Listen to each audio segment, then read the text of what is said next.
I'm Eric from SceneStealers.com, and this is Ryan Magnuson from internet sensation The Sports Buddy.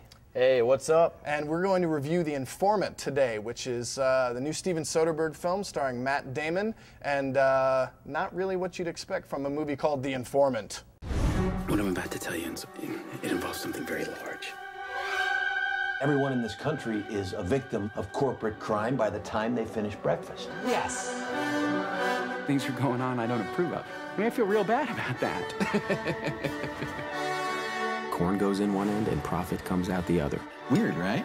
So The Informant is based on a true story, but right away at the beginning of the movie, Soderbergh puts up these titles that says, this is based on a real story, but it's also composites, and then he says, so there. And that kind of sets the tone right away for a movie that has some pretty crazy twists and turns and is underscored by this really strange kind of 70s vibe in the titles, and then also in the score, which is by Marvin Hamlisch, who wrote The Way We Were and scored The Sting way back when. Here's the thing. I liked the way it started off. Mark Whitaker, secret agent 0014. Why 0014? Because I'm twice as smart as 007. Oh, no. The lighthearted attitude gets a little old after a while. Well, this movie is definitely not taking a serious approach to anything. They have also this narration voiceover from Matt Damon talking about all the mundane things in his life when all this crazy stuff is happening around him, and with millions of dollars at stake, he's talking about food courts and Mexican restaurants. I don't know, it didn't quite work for me. I felt that it was a little heavy-handed. And so at the beginning of the movie, I'm thinking they're going through great pains to make me think that this guy is a big loser, a la William H. Macy in Fargo or something like that, but it seemed like they were just trying a little bit too hard. There was a guy who left the company because he wouldn't do it. He was forced out. The gluconate guy, he's out of a job. I thought they should have steered him in a different direction and made him more like Bill Macy in Fargo, freaking out about what's going on. He definitely internalizes some things, and it's really hard to tell what his motives are, but I think that's part of why the plot kind of works in that way, is we don't know what to think about him either.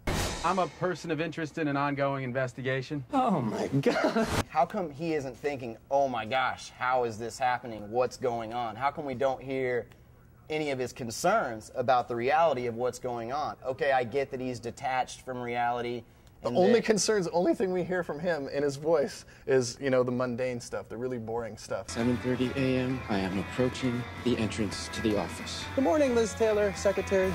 You don't really need to narrate the tapes for us when you're making them. Just Not a problem. If you think about the entire point of this movie, right, the bigger overall picture is financial ruin, and this guy is right in the middle of it, and we're wondering the whole time, is he smart enough to pull this kind of stuff off? I mean, who watches The Watchmen? I can't believe I just said that. That's awful. But what I'm trying to say is when all the people with power are acting this stupidly, you know, what exactly does that say? More involved, more high-risk situations that didn't dictate the type of comedy that they were trying to present from the beginning.